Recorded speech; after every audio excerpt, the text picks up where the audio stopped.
¿Hicieron su tarea? Buen día, profe.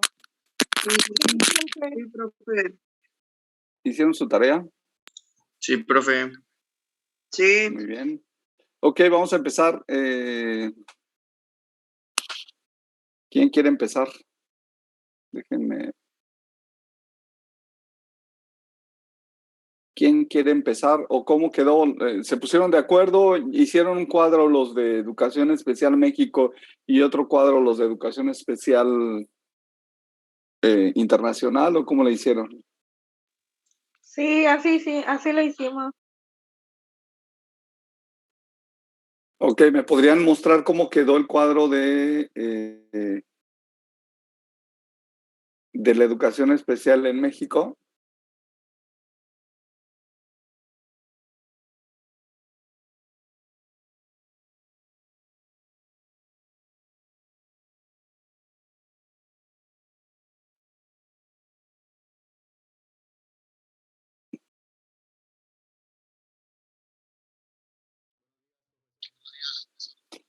Buenos días, Ángel, ¿qué tal? ¿A presentar? Ok, adelante.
Sí, adelante, Ángel, por favor.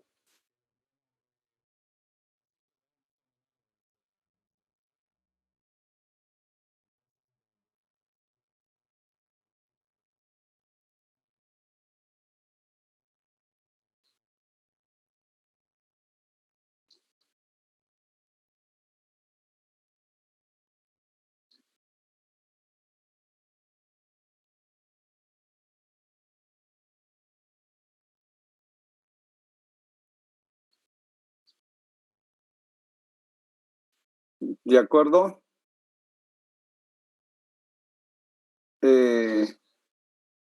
Regrésate nada más a la primera fecha.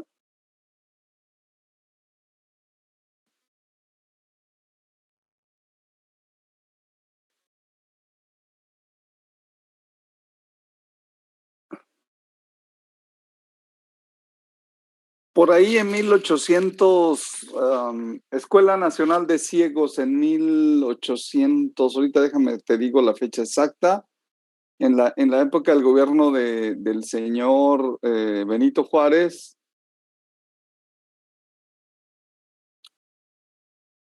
está fundación de la Escuela Nacional de Ciegos.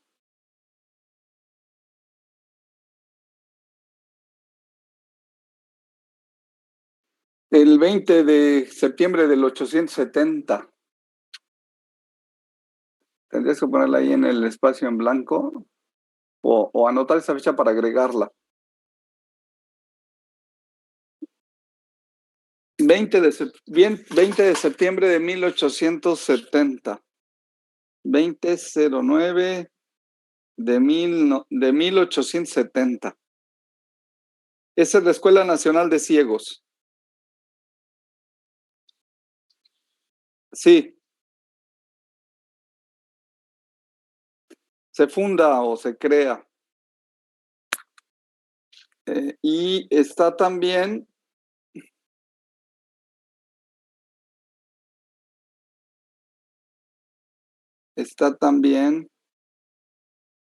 Fundación de la Escuela de Sordo.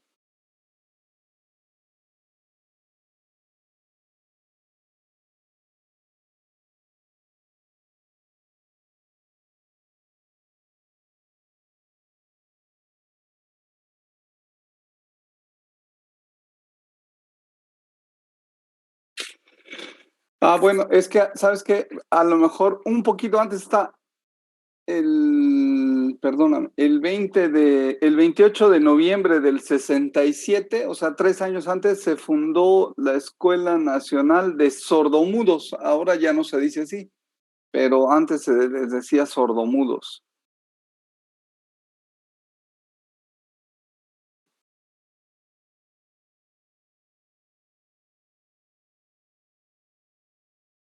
Ahí ponle entre paréntesis cómo se les llamaba en esa época para que no nos equivoquemos.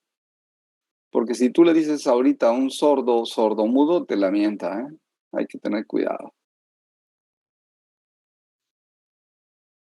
Del 67, 1867.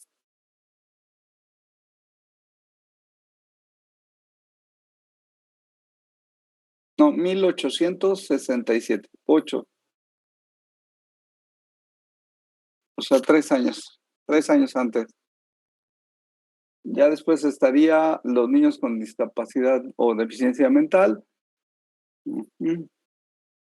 Nos vamos al 70, la Dirección General de Educación Especial. Eso es un poquito, estoy en el 70.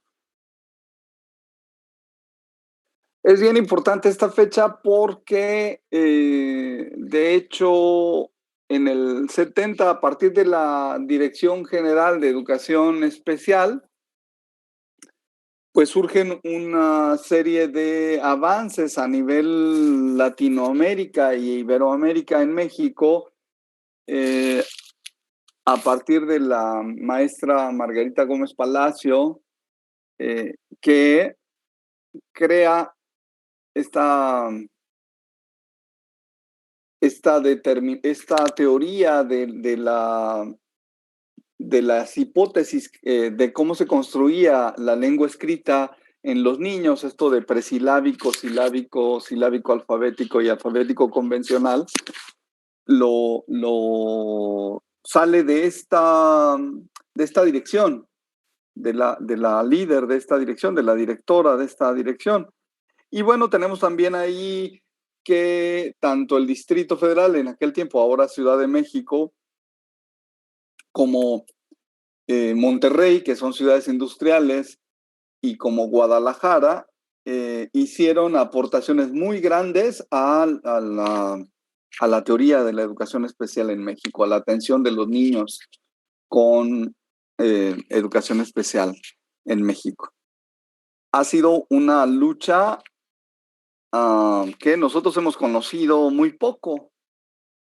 Y bueno, siempre primero partiendo de una idea clínica, ¿no? Del paciente, doctor-paciente. De hecho, cuando yo empecé en los años 90 a trabajar en el Centro de Atención Múltiple, que está por allá por el Jacinto Cané, yo tenía un cubículo donde por cita me llamaban a los niños de manera individual y atendía niños. Y nosotros decíamos, ya llegó mi paciente. Es decir, era una atención clínica, era una atención individualizada clínica. Se tenía esa visión clínica. A partir de los años 90, y me voy a brincar ahí pues casi 20 años, viene una reforma.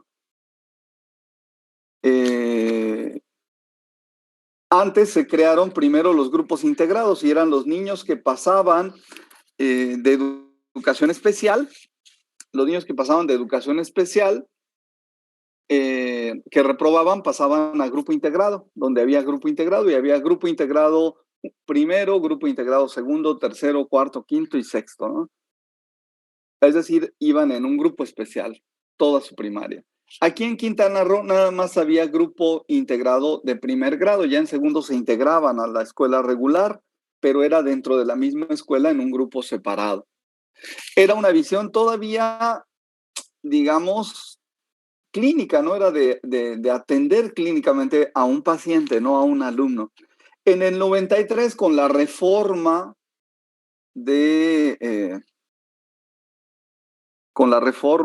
educativa, que por ahí se dio 20 años después, ¿no? A mí me tocó la reforma del 70 y me tocó como estudiante, tenía 6 años, y me tocó ya como docente la reforma del 93 y me han tocado ya las demás como trabajador de la educación. Se cambia esta visión que tiene que ver con de un enfoque clínico a un enfoque pedagógico. Y entonces ya no es paciente médico o paciente especialista, es docente-alumno. Y ese es el gran cambio que se da en los 93. Y en los 90 estaba el movimiento de integración educativa, que en México a mí me tocó participar en la investigación de un fondo mixto México-España. Viajé por toda la República, estuvimos yendo a México a reuniones donde un grupo de españoles nos capacitó gracias a un fondo mixto de cooperación técnica y científica México-España. Me tocó pilotear la investigación en el estado de Quintana Roo. Y el enfoque era un enfoque de que todos los niños son susceptibles de ser integrados, todos, y que todas las escuelas deben de integrar niños. El gran error de la integración educativa fue que nosotros la vendimos como docentes de educación especial, a diferencia de ahora la inclusión educativa, que es una, digamos, es una idea que deben de aplicar las escuelas, es una metodología que deben de aplicar las escuelas. Integración educativa era una propuesta que después se volvió programa, primero proyecto, luego propuesta y luego programa, que se volvió nacional y en el que participaron 24 de los 32 estados de la República, incluidos Quintana Roo. Quintana Roo estuvo a partir del 99 hasta el 2004. Les digo que a mí me tocó ser parte integrante del equipo estatal y parte integrante del equipo nacional. A mí me tocó ir a Ciudad Juárez, Chihuahua, me tocó ir a Oaxaca, me tocó ir a San Luis Potosí, y como parte de ese equipo también me tocó ir a Nicaragua, me tocó ir a El Salvador, me tocó ir a Belice para mostrar esta propuesta de integración educativa. Entonces, tenemos un cambio en el paradigma de atención de las personas con discapacidad de clínico a pedagógico. Ese es en el 93. Nos pasamos ahí y derivado de eso surgen las USA primero, unidades de servicio de apoyo, y después las USAER. en ese tiempo se da también la Conferencia Mundial de Necesidades Educativas Especiales en Salamanca, España, y un poco antes se había dado una reunión sobre educación para todos en Hom Thien, en Tailandia, y en estas empieza a mencionarse la palabra necesidades educativas especiales. Luego surgen las USAER, se hace un censo en el 95, donde un censo nacional en el que me tocó participar también. Luego se cambian los planes de estudio de las normales en el 97.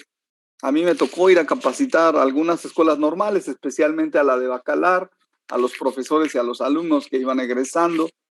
Un equipo de trabajo de la Secretaría del Estado de Quintana Roo, fuimos comisionados para trabajar con ellos, y pues se empieza una corriente pedagógica de atención, ¿no? ¿Le avanzas un poquito a tu cuadro?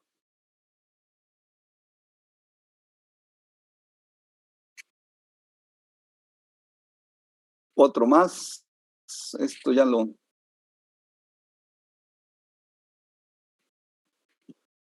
Y bueno, en el 2002 me tocó estar en la presentación de este programa, ¿no? Nunca había ido a Los Pinos, ahora ya no existen Los Pinos como casa presidencial, pero me tocó estar en Los Pinos, me tocó este protocolo de que te tenías que disfrazar de traje, y la secretaría nos mandó a todos los trajes y los zapatos y las cosas que tenías que llevar y todo el protocolo de entrar y salir de ahí, que fue una experiencia padre. Pero, digamos, fue un programa nacional en el que ya todos participaron. Es un programa federal que destinaba una gran cantidad de recursos. Dentro de este programa tuvimos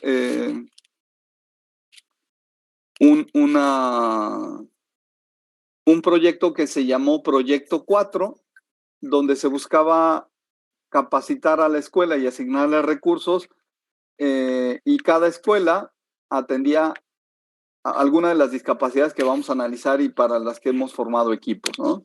Y el proyecto, por ejemplo, una escuela secundaria, y era en secundaria, una escuela secundaria solamente era para ciegos, es decir, para recibir alumnos ciegos. Otra escuela solamente era para sordos, ¿no? Otra escuela, además de los niños sin discapacidad, ¿cierto? Es decir, se preparaba la escuela para recibir a todos los niños, incluidos solamente sordos o incluidos solamente, se llamaba Proyecto 4, ¿no? Y les asignaba una cantidad. ¿Le das un poquito más arriba?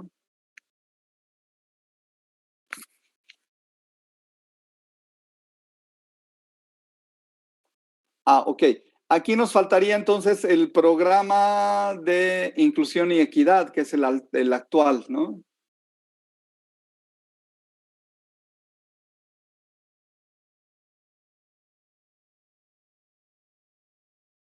Que es lo que está llevando la nueva escuela mexicana. Déjame ver cómo lo ponemos.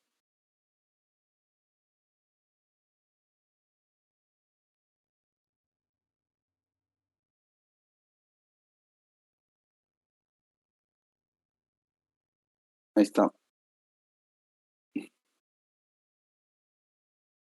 La Secretaría de Educación Pública tiene un programa para la inclusión educativa que se llama PIE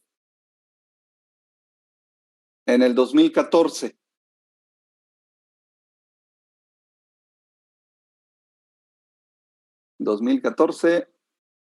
Se llama Programa para la Inclusión y la Equidad Educativa. Programa para la equidad, para la inclusión y equidad educativa, sí. Programa para la Inclusión y la Equidad Educativa, PIE, P-I-E-E, en el 2014.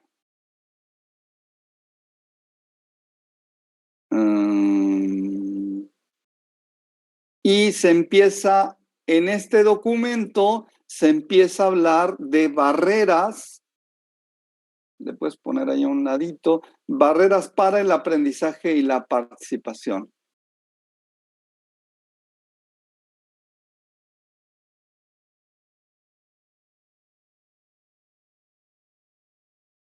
Barreras para el aprendizaje y la participación. Ahí se empieza a mencionar el término en México.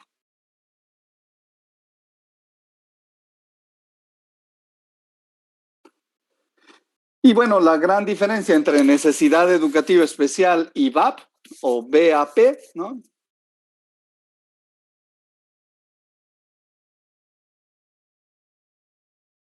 Para eso, para el aprendizaje y la participación, ahí ponle entre paréntesis, después de participación, VAP, BAP con mayúscula. Ángel, porfa. Eso es. Muchas gracias. Y bueno, tenemos, gracias Ángel, tenemos la gran diferencia que las necesidades educativas especiales aluden al proceso de aprendizaje echándole la culpa al alumno, y las barreras que impiden el aprendizaje y la socialización o que impiden el aprendizaje y la participación aluden a problemas del contexto donde se desarrolla el alumno, ¿no? Más o menos así quedaría nuestro cuadro, ¿no? ¿Alguien encontró algo distinto del equipo? Chicos. Gracias, Ángel. Así quedaría nuestro cuadro. Nada más a lo mejor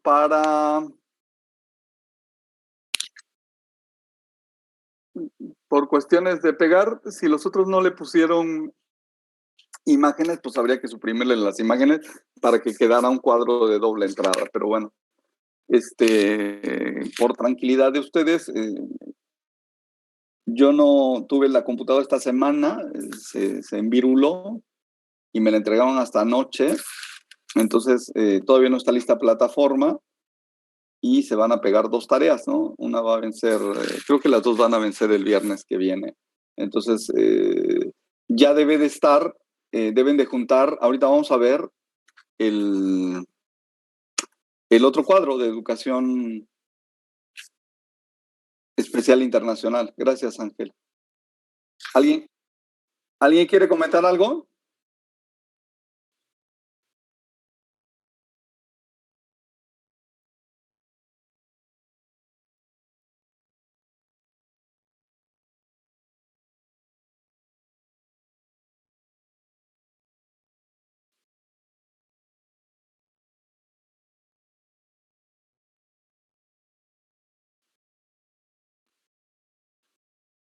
No, no hay problema. El lío era compartirlo y enriquecerlo entre todos. No está mal su trabajo. De hecho, me gustó cómo quedó el cuadro. ¿Sale? ¿Alguien quiere comentar algo más, además de Ángel, del equipo? Del equipo de los de México. Parecemos la Cámara de Diputados, nadie quiere hablar. Aún duermen, creo. Despierten, niños. Ya le dijo todo, profe. Está bien. Él solamente va a tener 10. Me ganó. Si Ángel nada más presentó, no dijo nada.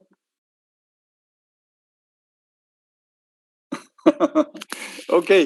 Educación especial a nivel internacional. ¿Quién tiene el cuadro? Yo, profe. Brian. ¿Sí se ve? Está abriendo apenas. Ahí está. Ok. Solo Bien. si nos puede apoyar con las fechas, porque yo digo que están bien y todo el equipo llegamos al acuerdo que estaban bien, pero es que varían las fechas dependiendo de la página del internet. O sea, no encontramos una fecha exacta en la que se pusiera. Sí, sobre todo si nos vamos a siglos anteriores, no está tan preciso como 25 de septiembre del 57, ¿no? Pero a lo mejor nada más en los años están bien.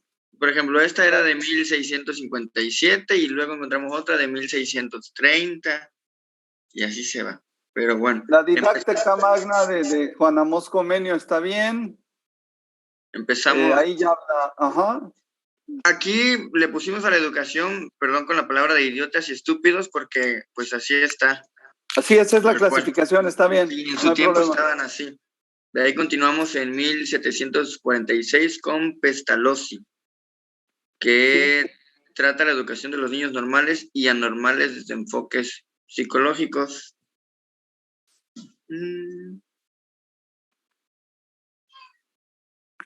Bien.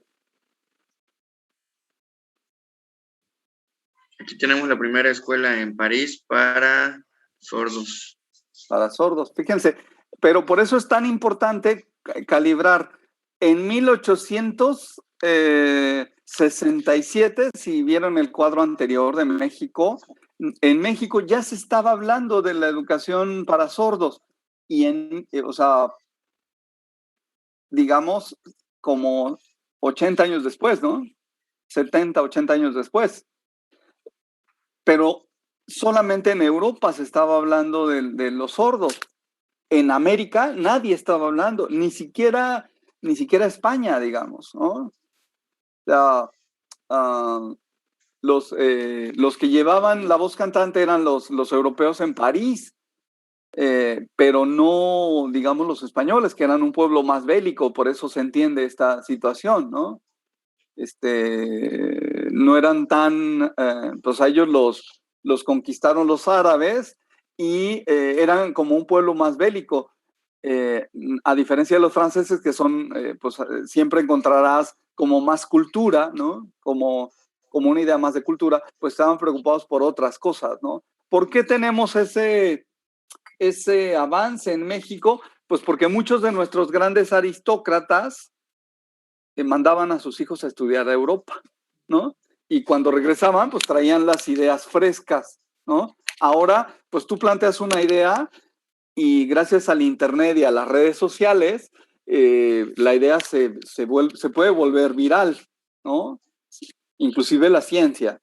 Pero en este tiempo, pues si tú mandabas una carta, a veces la carta ni llegaba o se tardaba, a veces avisaban que el niño iba a nacer por carta y cuando llegaba la carta el niño ya tenía 6 años, ¿no?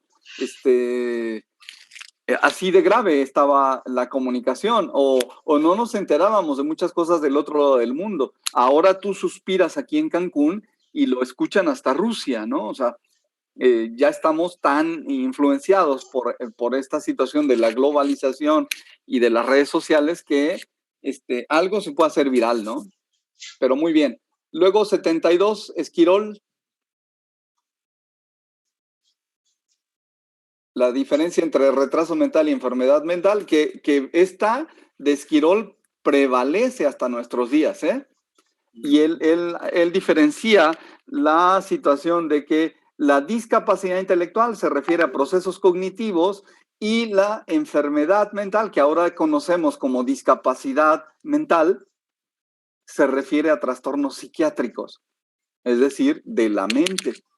Él empezó a hablar de esto en 1772, imagínense. Vámonos más adelante, Brian, por favor. En 1786 está el primer instituto de los niños ciegos. Y 100 años después en México. Bien.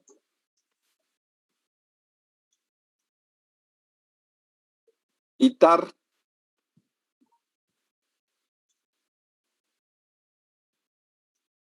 Sí. El niño salvaje de Avernón.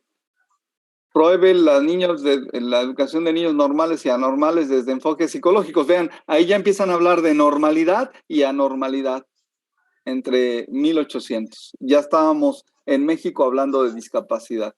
1789, bueno, pues está la Revolución Francesa y la Revolución Francesa rompe la historia entre la historia antigua y la edad moderna, ¿no? Braille era ciego, o sea, se quedó ciego y lanzó un sistema de lectoescritura que vamos a conocer en el curso.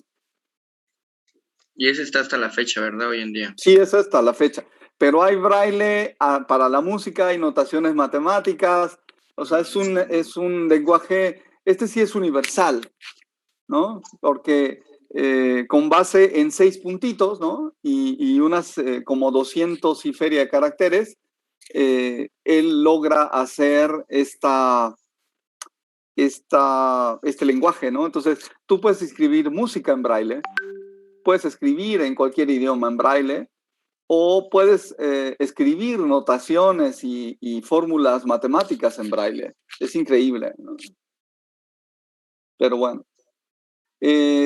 Tratamiento de los niños anormales, Seguin. Luego Mikkelsen, el principio de normalización.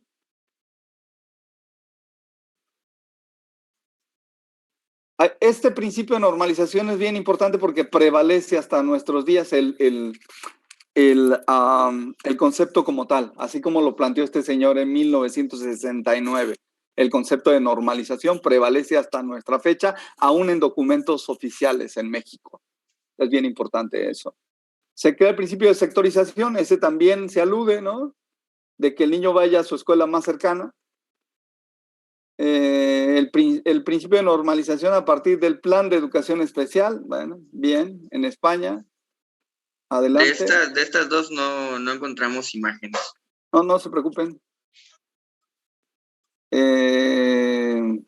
El informe Warnock se lo van a encontrar siempre que hablen de educación especial. El informe Warnock habla es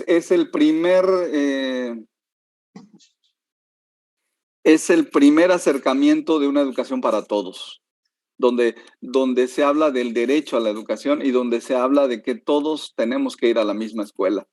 Entonces, y en el que se empieza a hablar del proceso de integración. Steinbach y Susan proponen 3 razones a favor de una escuela inclusiva. Bueno, ya ahí ya nos pasamos hasta inclusión. En México todavía estábamos en el proceso de integración educativa y en Europa, yo hablé con el profesor Gerardo Echeita. Si ustedes buscan a Gerardo Echeita, es un español, amigo mío, muy estimado, ha escrito varios libros, y él, junto con un congreso iberoamericano de educación, fundan y traducen un documento que se llama el Índice de Inclusión, que fue construido o hecho por Mail Asco, y que habla de el proceso que debe seguir una institución educativa para volverse inclusiva, ¿no? Luego, en el 94, empieza la reunión de Salamanca. De Salamanca hubo otra reunión que se llamó Salamanca 10 años después. Esta reunión de Salamanca 10 años después no se llevó en España, sino en Chile. Y se analizaron todos los acuerdos tomados en Salamanca, ¿no? Y luego ya tenemos algunas definiciones de educación inclusiva. Arnaiz no lo conozco, yo conozco a otro gran teórico que es el señor Ignasi Puigdèbol. Este señor escribió un libro que él es profesor de secundaria, y él escribió un libro que se llama La Escuela Inclusiva, por ahí de los 90 y algo, ¿no? Adelante. Ajá. Se crean rasgos definitorios del movimiento de integración escolar, ok. En el 88, una escuela necesita reunir las mismas condiciones que para ser una buena escuela. Sí, adelante. Y ya está ahí. Bien. Sí, nada más tendríamos que poner la reunión de Salamanca que se 10 realizó, años después. que se llama 10 años después. Y por ahí, en los 90, busca un documento que se llama Índice de Inclusión o Índice de Inclusión. Ahorita te doy la fecha. Dame un segundito. ¿Solo serían esos dos entonces? Sí, solo esos 2 y ya queda nuestro cuadro.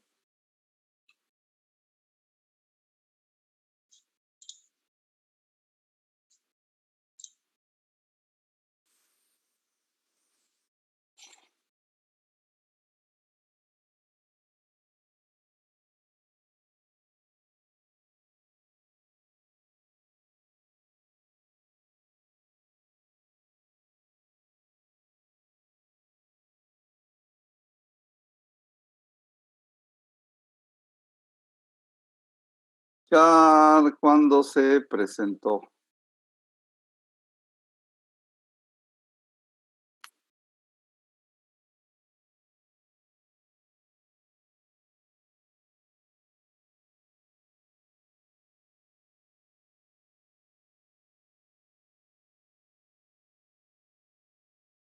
Estoy en eso, ¿eh? Dame un minutito. No te dejé colgado. Es de Tony Bog y Mel Askow. Y aquí tengo tengo el libro. Entonces estoy viendo nada más qué fecha se editó.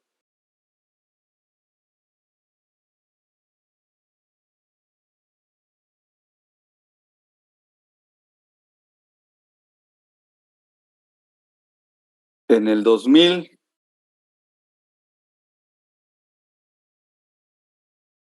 Bristol. En el 2000. En el 2000 se presenta el índice de inclusión. Es en Inglaterra. Luego, fíjense que la ONU lo presenta por ahí del 2004 para Latinoamérica, le hace una traducción. Y justamente esta traducción es la que hizo Gerardo Echeíta. Yo tuve la fortuna fue un accidente, me invitaron a una conferencia aquí en Cancún de un congreso internacional y se iba a presentar Gerardo Echeíta. Yo no lo conocía realmente, a nosotros nos invitaron como parte de la secretaría, nos presentaron con él, pero no hubo ningún clic ahí en ese momento, hasta el momento de que él entra a escena, iba a dar su conferencia y su presentación no jala. No abría, y en un acto desesperado yo me paro y le pido si me puede compartir su presentación y ver si podemos de alguna manera ayudarle, ¿no? Y entonces pues ya en un acto desesperado él me da todavía era un disco de 3.5 en aquella época, o ya era sí, no sé, no recuerdo, pero no, ya era un USB, y yo logro que arranque en mi computadora. Si me preguntan cómo le hice, les diría que lo hice como el burro que tocó la flauta, ¿no? O sea, quién sabe cómo le hice, pero entonces, de ahí nos fuimos a comer y él estaba muy agradecido conmigo por haberle salvado el día, ¿no? Ninguno de los técnicos de ahí del staff pudo arrancar su presentación y yo la verdad es que en un acto de apriétale aquí, muévele aquí, que arranca su presentación.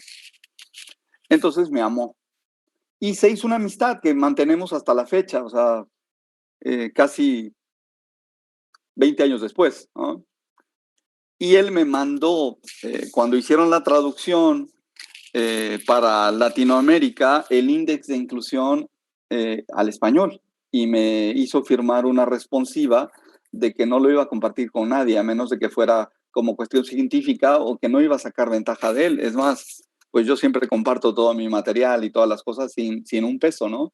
Cuando tú vas a congresos, todo el mundo te vende sus discos con sus presentaciones. Yo creo que eso es prostituir el conocimiento, por eso todo lo que yo tengo y que pueda crear, y hay que compartirlo, y en ese sentido, pues Gerardo Echeíta, el doctor Gerardo Echeíta, pues es como muy empático conmigo. Entonces, él trajo el índice de inclusión, que es obviamente 5 puntos para construir una escuela inclusiva. Y eso es bien importante, es un documento importante que nosotros tendríamos que poner ahí por los años 2000 en tu cuadro. Ok, profe. Bien. ¿Algún comentario, chicos, de lo que hayan estudiado o visto?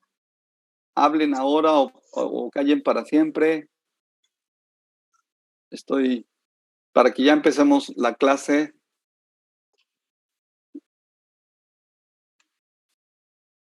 Hoy vamos a hablar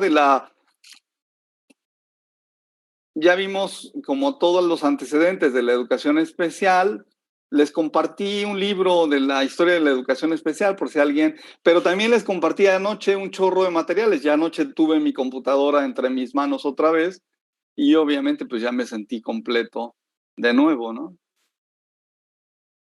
Profe, ¿estos cuadros cuándo se van a subir? Ya está, la página nada más falta que me autoricen esta. Yo no tuve computadora. Quedó para el viernes que viene.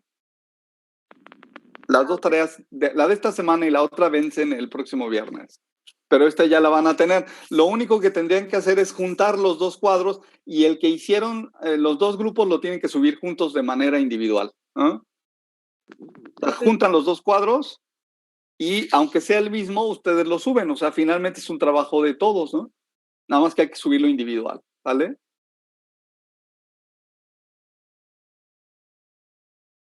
Ahí les voy, ahí les voy. Los compañeros agrego el que me falta y se los mando al otro grupo. Sí, porfa, Brian. Les agradezco a Ángel y a Brian por haber presentado y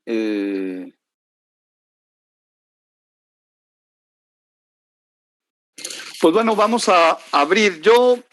Hoy vamos a ver dificultades severas de aprendizaje, dificultades severas de lenguaje y dificultades severas de conducta.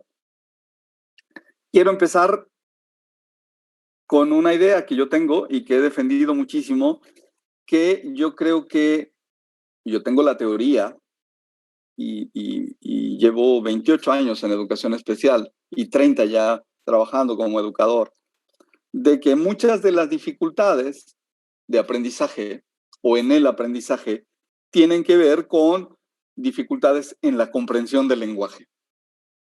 Y que muchas, a partir de una mala instrucción o de un mal manejo pedagógico del lenguaje, creamos necesidades educativas especiales asociadas al lenguaje. Entonces, hoy vamos a ver a partir del lenguaje cómo se dan las demás, ¿no? Entonces déjenme nada más abrir mi presentación, que ya la tenía abierta y se me cerró. Lenguaje. Y ahorita les comparto en el grupo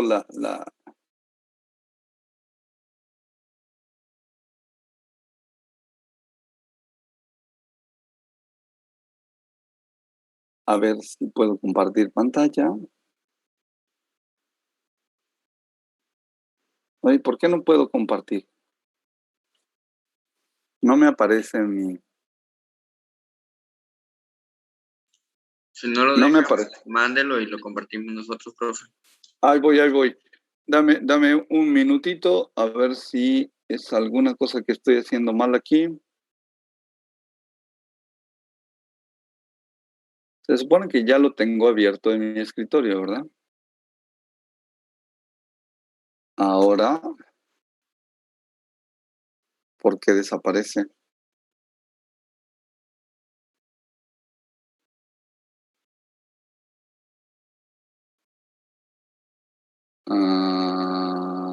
¿Por qué desaparece?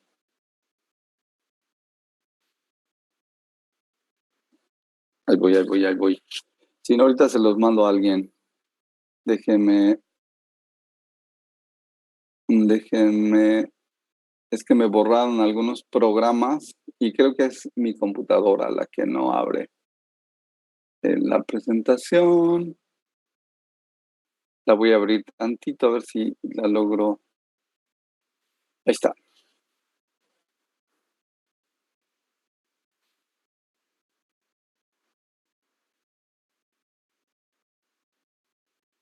Ahí voy. 2 minutos.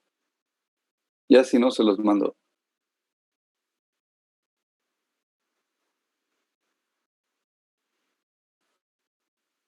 A ver, ahí voy a compartir. No, ¿verdad? Se volvió a abrir otra pantalla. Creo que estoy compartiendo la cara de Brian, ¿verdad? Sí, me veo yo. Espérame. Voy a dejar de compartir.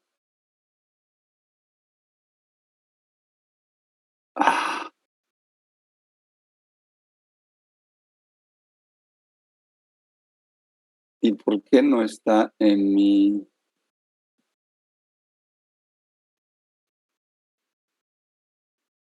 ¿Por qué no aparece?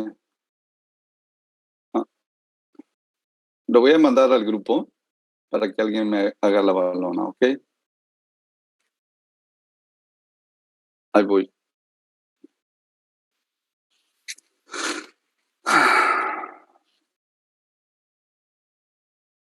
Y de todas maneras,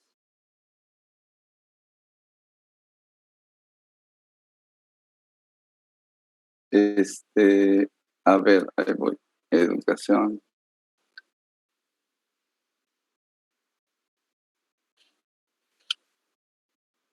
historia.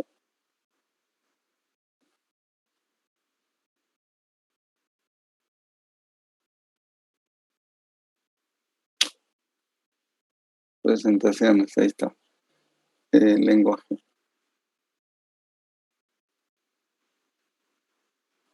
Bueno, aprovecho y ya de una vez se lo quedan en la clase de hoy.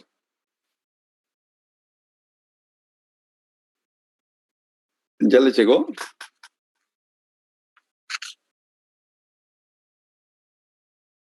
¿Ya llegó ahí al grupo? Es una que dice lenguaje. Sí, profe. Sí. Bueno, esta es la clase de hoy, junto con el cuadro.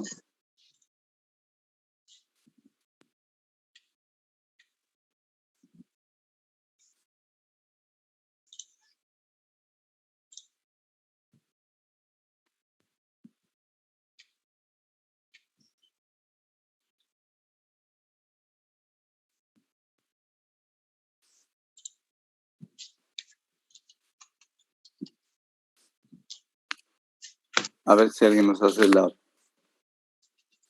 Voy, profe, voy. el favor de... Gracias, Brian.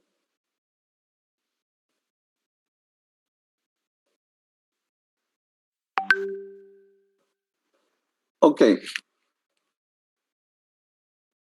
Vamos a darle otra. Esa es la clase de hoy. Ya la tienen en sus... Tenemos la situación primero de la comunicación. Nosotros nos comunicamos de diferente forma, a través de diferentes lenguajes, verbal, gestual, táctil, musical, otros, ¿no? El más completo de estos lenguajes es el verbal, y el desarrollo empieza desde que el niño llora para llamar la atención. Hay una intención comunicativa en el llanto.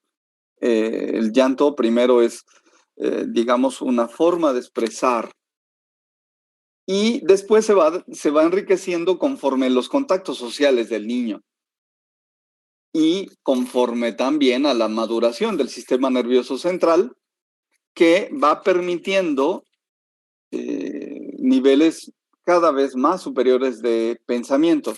Yo les doy un ejemplo. Yo tengo razón por ahí de los 3 años y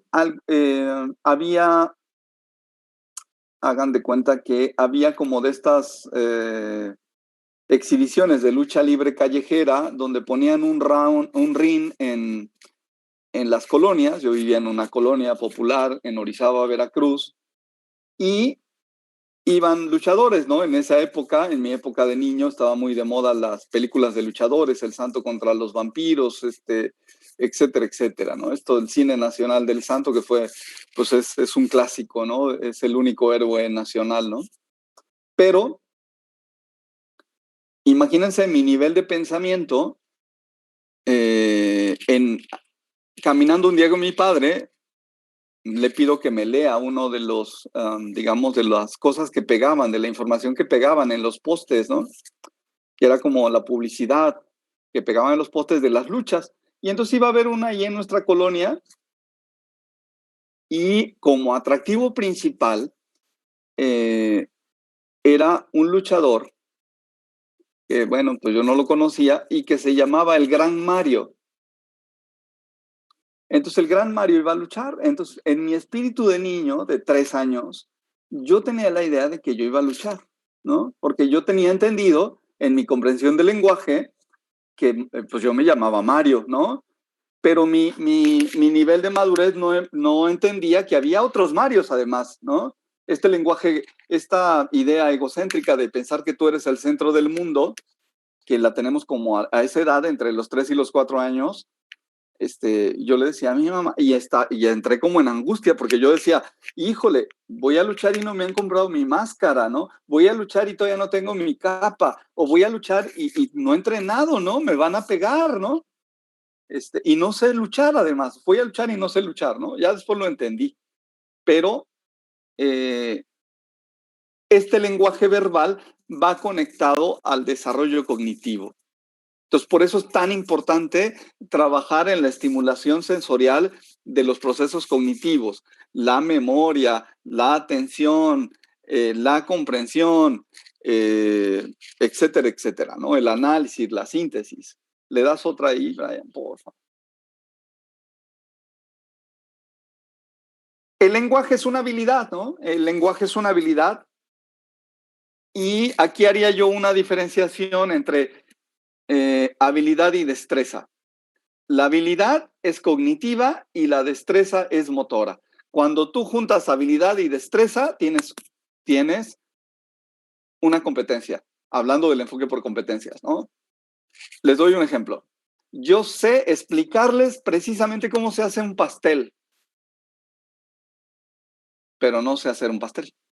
O sea, tengo el desarrollo cognitivo para decirte qué ingredientes llevas, cómo, para explicártelo, pero no tengo la destreza para hacer el pastel. Seguramente si hago un pastel está como para matar cristianos, ¿no? Se lo avientas a alguien y lo matas, ¿no? De fractura de cráneo. Es decir, por lo tanto, el lenguaje es una habilidad y las habilidades son cognitivas. Y estas habilidades tienen que ver con otras habilidades que son el razonamiento, la regulación, el modelado de conductas y la formación de vínculos afectivos. Y después, cuando el niño tiene entre 4 y 6 años, para el aprendizaje de la lectura y la escritura. Entonces, nosotros aprendemos viendo. Por eso en el alumno sordo es tan difícil hablar.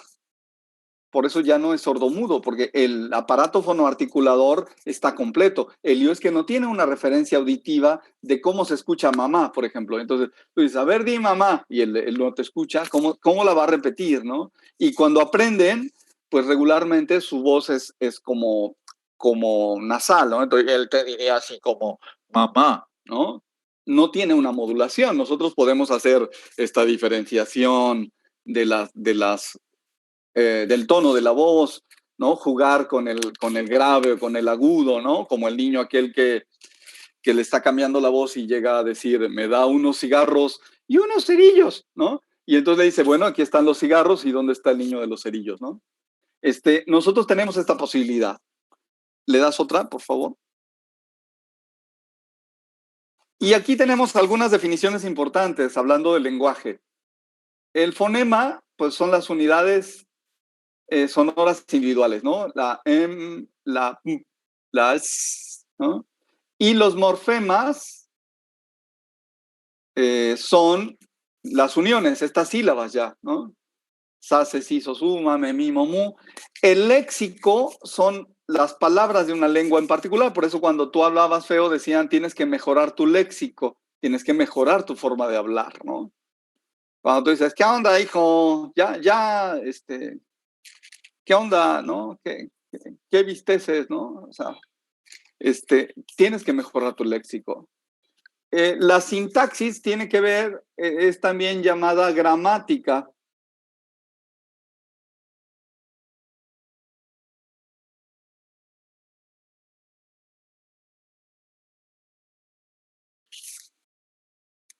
Es también llamada gramática. Permítame un segundito.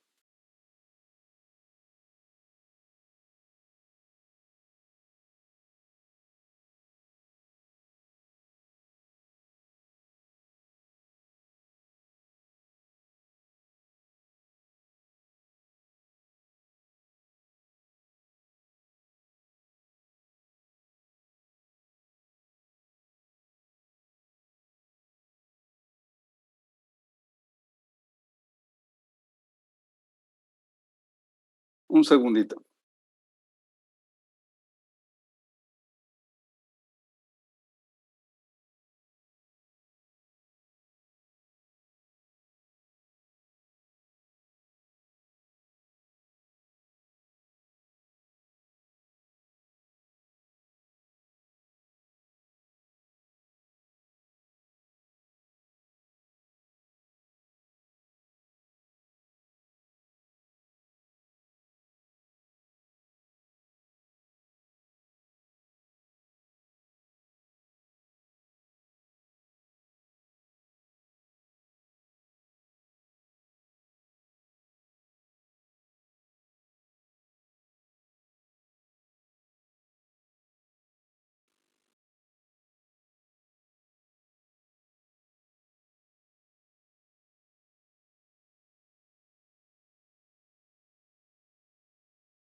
Luego tenemos la sintaxis, que es la gramática, y luego también tenemos la cuestión que se llama semántica, que es el significado de las palabras, ¿no?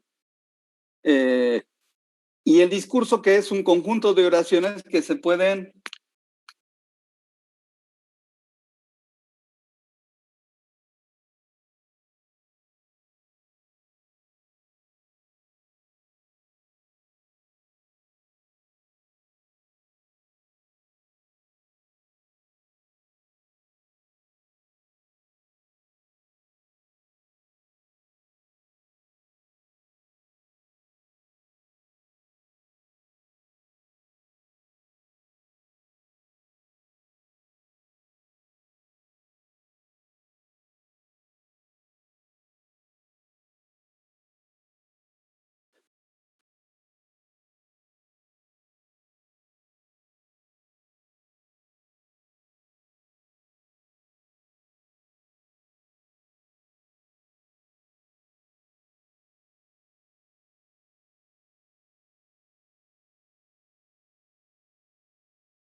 Permítame un segundo.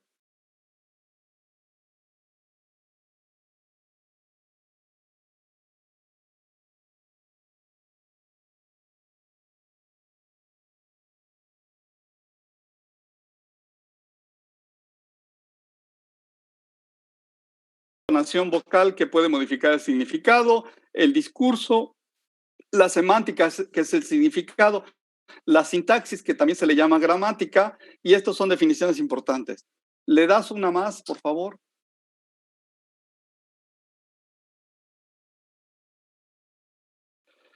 Bueno, habla y lenguaje no son lo mismo. El habla es el acto motor, ¿no? Que menciona articulación, voz y fluidez, y el lenguaje es un sistema de comunicación, ¿no?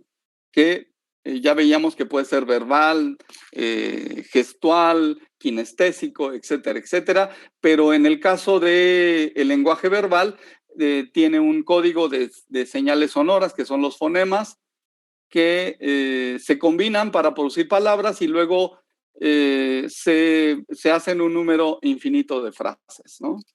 ¿Le das otro, por favor?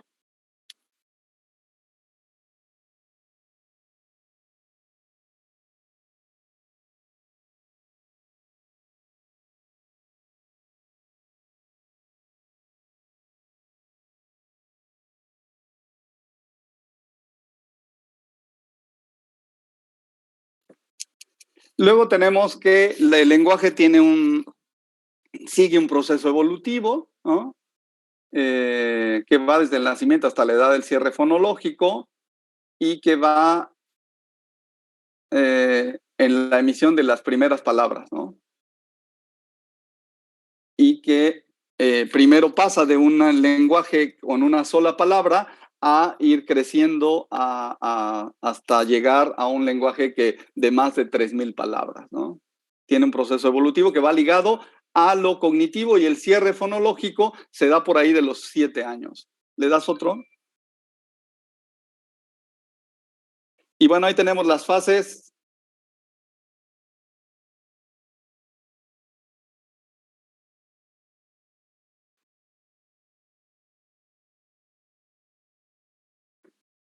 Ahí están las fases.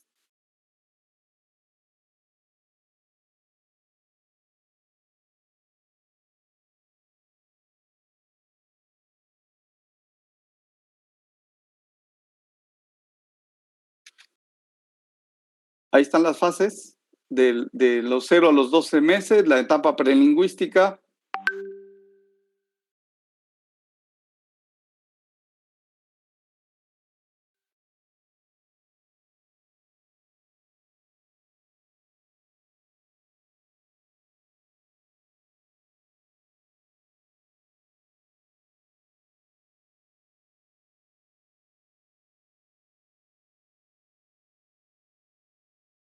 Luego viene la etapa lingüística,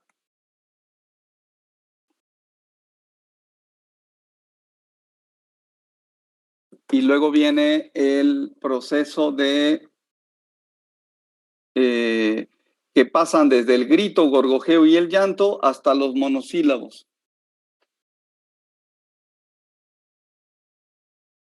¿Le das otro por ahí, porfa?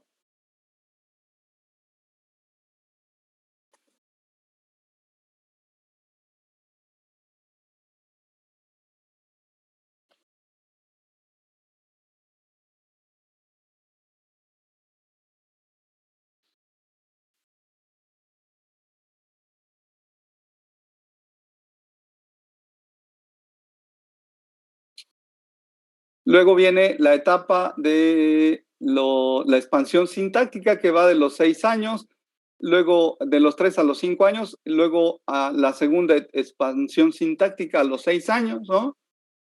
Y ya por aquí ya tenemos un buen nivel de comprensión, ya comprende historias, designa colores, enriquece el vocabulario.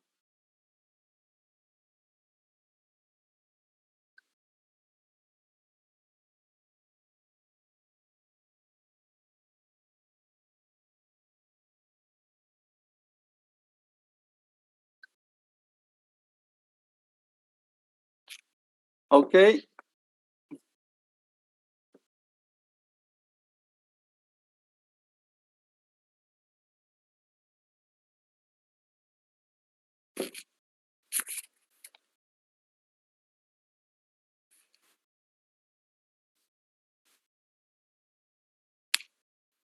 Luego nos pasamos a la siguiente.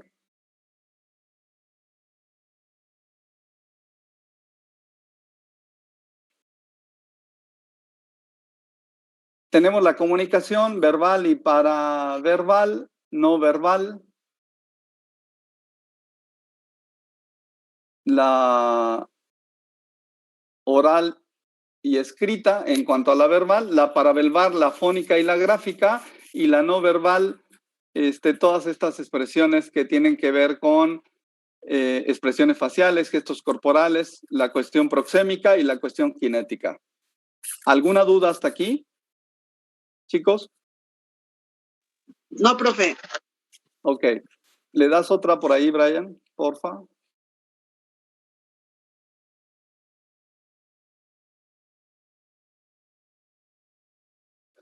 Bueno, entonces tenemos dificultades en la comunicación, se manifiesta a partir de la dificultad para recibir, enviar, procesar y comprender los conceptos a los símbolos, sistemas, símbolos verbales, no verbales y gráficos. Es decir, una dificultad de comunicación, pues puede ser para recibir, es decir, no entiendo lo que recibo, para decirlos, o bien para procesar y comprender los conceptos que me envían, ¿no? Ya ven en el mensaje, pues tenemos un emisor y un receptor, pues de repente tenemos dificultades para que suceda esta situación de entender el mensaje. Entonces, muchas de las dificultades se encuentran en este sentido, ¿no? En este sentido.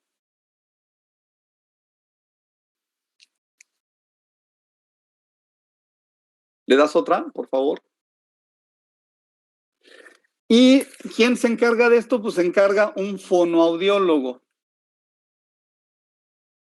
que por un lado habla de la situación de hablar de los retrasos en el campo del lenguaje, pero también trabaja con la voz y trabaja desde el campo cognitivo, físico y fisiológico. En Latinoamérica se les conoce como fonoaudiólogos, aunque en Europa se les conoce como logopedia o logópedas, ¿no? Que engloba dos profesiones, ¿no? Por un lado la audiología y por otro lado la logopedia. ¿Le das otra? Bueno, fíjense, aquí está la clasificación de estos trastornos.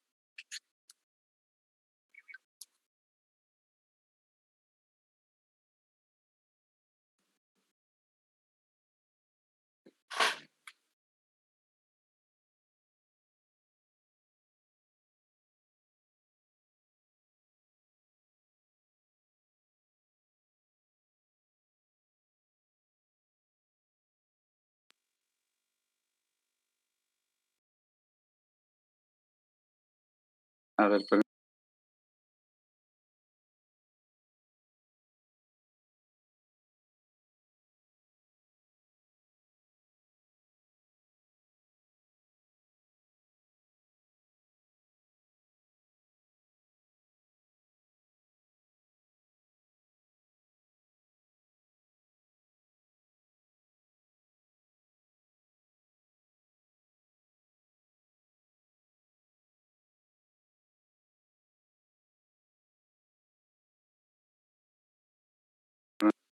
Tenemos entonces los trastornos de la voz.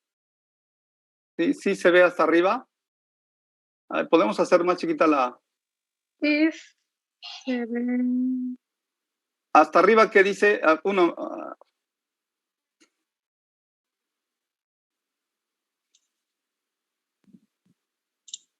Es que si la intento hacer más chica se cambia. no, está bien. Nada más dime qué dice hasta arriba. Trastornos Disfonia. de la voz, disonia. Y disfonia Dice- después dice... Alteración de la voz, intensidad, tono y el timbre. Ok, ya ven que de repente hay gente grandototota que tú te imaginas que tiene una voz Salen así. todos. ¿No? ¿Hola? ¿Alguien habló ahí?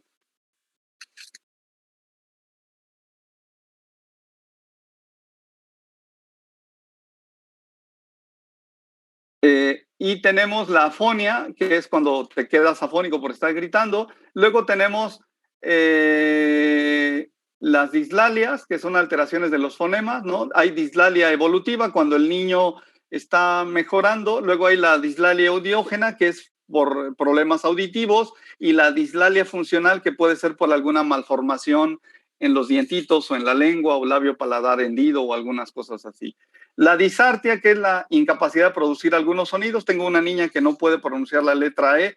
Cuando ve la letra E, pronuncia A por alguna razón, no la hemos descubierto. Esa se llama disartria. La disglosia, que es un trastorno debido a la alteración orgánica de los órganos del habla. Disglosia lingual, palatal, labial, mandibular y nasal. La disfemia, que es el tartamudeo.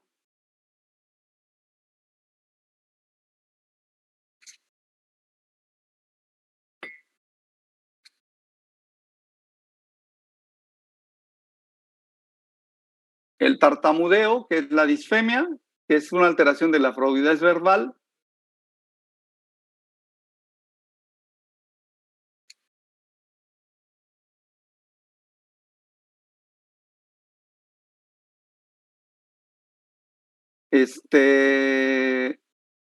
Y tenemos también las alteraciones del lenguaje, el mutismo, el retardo simple, la afasia, el retardo severo y la afasia, retardo moderado o disfasia. ¿Sí? En el mutismo es la suspensión del habla.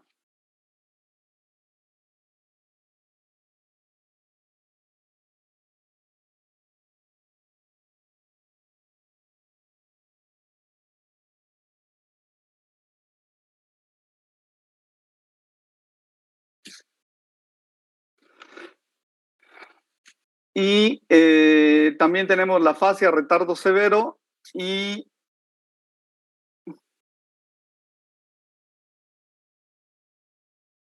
después nos iríamos a...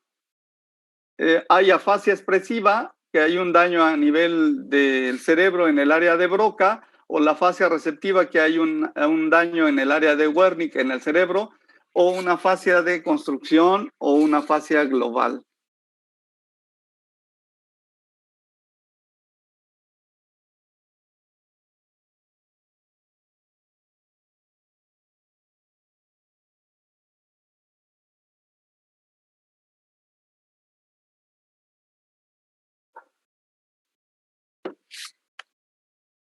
Luego tenemos, ahí están los retrasos, ¿no? El niño tarda en hablar y cada una de las explicaciones de los cuadritos del cuadro anterior. ¿Le das uno más? Y ahí tenemos algunos trastornos como el síndrome de Rett, que se puede observar un retraso grave del lenguaje, así como retraso mental grave o severo.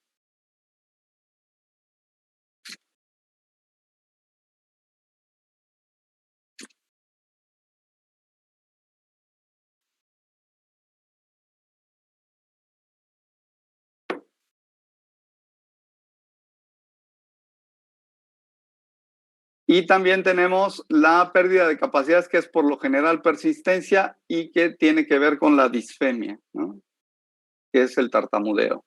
¿Le das otra, por favor?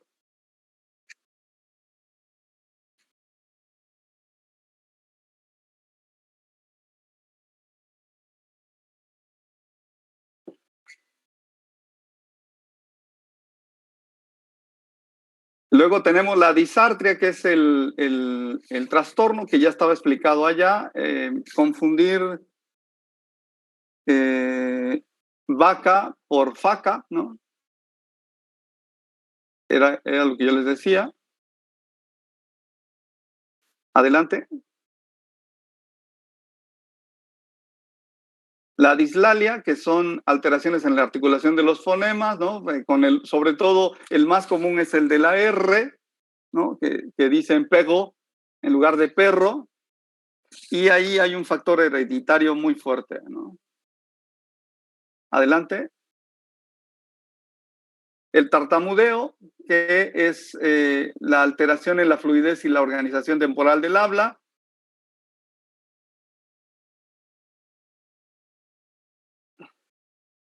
Las estrategias, que es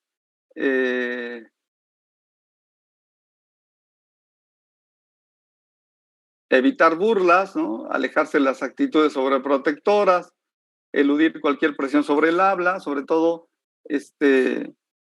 cuando el niño tiene un ataque de disfemia, ¿no?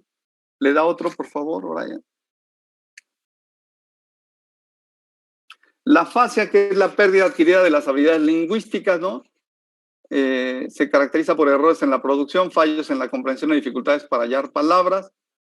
Puede presentarse en la edad adulta durante el desarrollo. Adelante. Estas todas están en el cuadro. Dale otra más adelante. Es una caracterización de las afasias. También tenemos el TEA, ¿no? Y dentro del TEA, pues ya metieron a un chorro de trastornos, ¿no?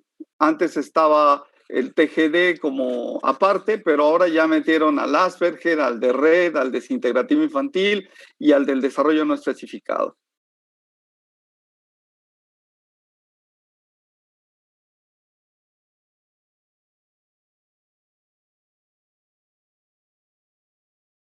Luego tenemos algunas manifestaciones del autismo. Dale una más para que detecten. Algunas estrategias para el autismo, ¿no?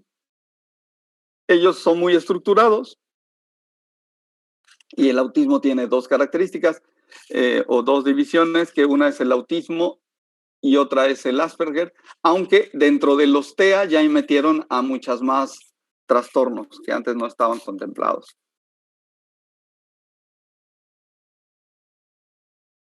Adelante. Y ahí están los sistemas alternativos de comunicación para, a partir de pictogramas con los niños con TEA. Adelante. Bueno, vamos a brincarlo porque va a ser de otro. Y ahí están los trastornos del lenguaje escrito: dislexia, disgrafia, disortografia y discalculia. La discalculia se refiere a las matemáticas. Vamos a darle para adelante. La dislexia, hay un retraso madurativo a nivel neurológico y el escribir está por debajo del nivel de inteligencia cognitiva del niño de acuerdo a la edad. Entonces hay un desfase cognitivo ahí que le impide escribir. Y entonces regularmente tiene dificultades para izquierda, derecha, ¿no? Arriba, abajo, adelante, atrás. Le da clic.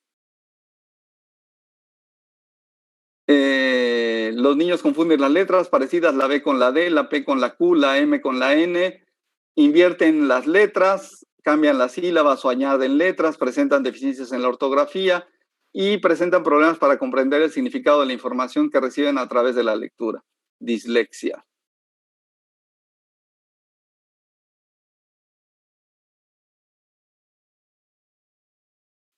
Los humanos pensamos de dos maneras y nosotros pensamos así: conceptualización verbal, león amarillo, bailar. Y entonces la conceptualización no verbal sería una imagen de león, el color amarillo y el signo de, digamos, de imagen de bailar. Las personas con dislexia piensan principalmente con imágenes, es decir, ellas tienen una conceptualización no verbal. Por eso el uso de pictogramas, ¿no? Para trabajar con ellos. Adelante. Clasificación de dislexia. Dislexia adquirida, dislexia evolutiva. En la dislexia adquirida hay una lesión cerebral, ¿no? Cuando por alguna razón tienen alguna fractura, alguna situación a nivel de fisura o a nivel de golpe, luego los chicos se caen de la cama o se caen de la hamaca, es muy común aquí, y empieza una lesión cerebral, ¿no? O la dislexia evolutiva, que tiene que ver con las dificultades en el aprendizaje de la lectura sin ninguna razón aparente y con, es decir, con la instrucción adecuada, los chicos no aprenden, entonces requieren de más apoyo. Le damos otra. Y aquí está la clasificación de las dislexias, ¿no? La dislexia fonológica, la dislexia superficial, la dislexia semántica, ¿no? La lesión entre la conexión léxico-visual y el sistema semántico, no recupera el significado de las palabras que puede leer, y la dislexia profunda, que abarca ambas rutas, no puede leer y tampoco puede entender, ¿no? No puede, digamos, trabajar la situación de ni cómo se escribe ni cómo se pronuncia. Adelante. Dislexia adquirida, y bueno, ahí está otra clasificación, ¿no? Dislalias y con qué se asocia, ¿no? Y les pongo abajo la dislexia y la dislexia volteada, ¿no?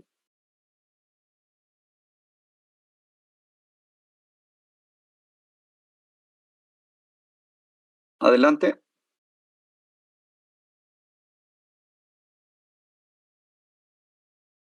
Estrategias, respetar el ritmo del niño, etcétera, etcétera, toda una serie de estrategias ahí.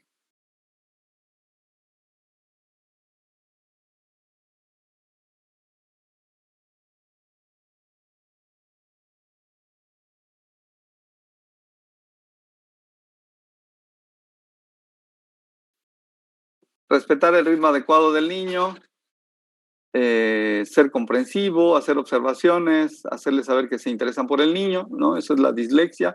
Le da otro clic allá.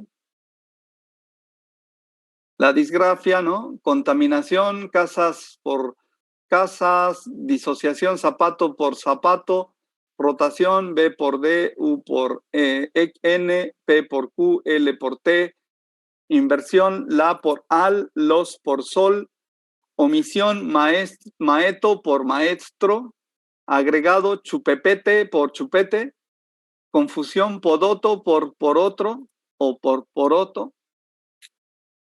Esa es la disgrafia. Adelante.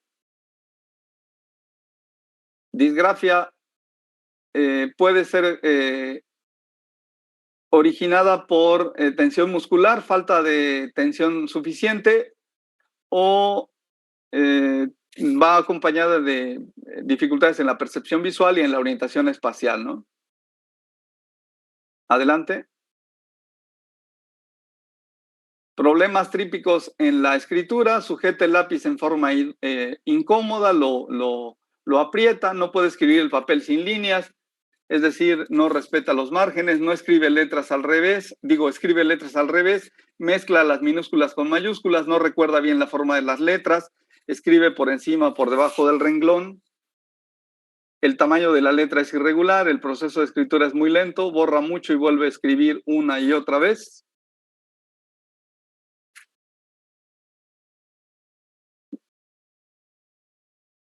Y bueno, ahí tenemos estrategia, enseñar las letras en gran tamaño y trabajar en hojas pautadas, mostrar los rasgos correctos que debe realizar el niño, indicar la direccionalidad de cada letra, recalcando, remarcando el punto de inicio, cuidar de que las proporciones sean adecuadas. Adelante. Disortografia.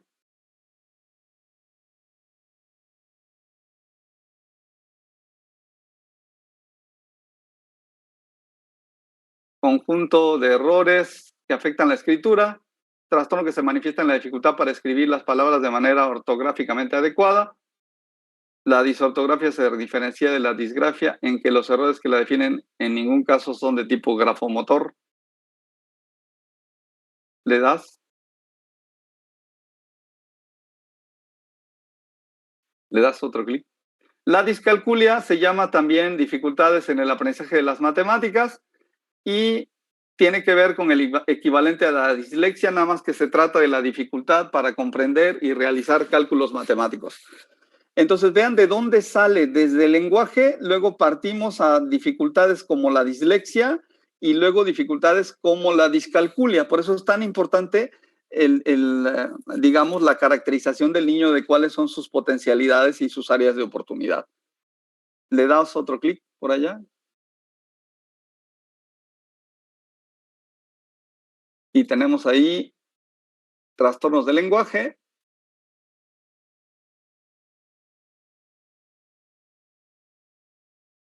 Y bueno, aquí les pongo pues toda una clasificación. ¿Podríamos dejar de compartir, Ryan, porfa?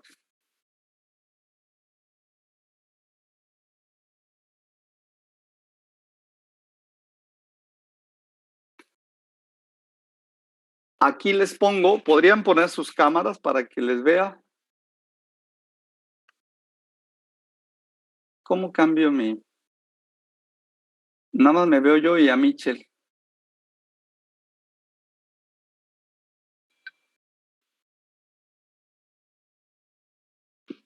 En el icono de la izquierda hay un icono pequeño que dice vista en su pantalla. En el icono. En la parte de la izquierda, Ajá. o más bien es derecha. En la parte de arriba. Derecha. En la parte de arriba. Vista. Dentro de la pantalla. Tiene un cuadrito azul y una raya. Está todo movida mi computadora. Es que la mandé a limpiar y me movió todo. No me aparece ninguna cosa arriba que dice vista. ¿Vista? ¿No? Dentro de la pantalla donde aparecen las imágenes. Sí, bueno, dentro de todo del recuadro de Zoom.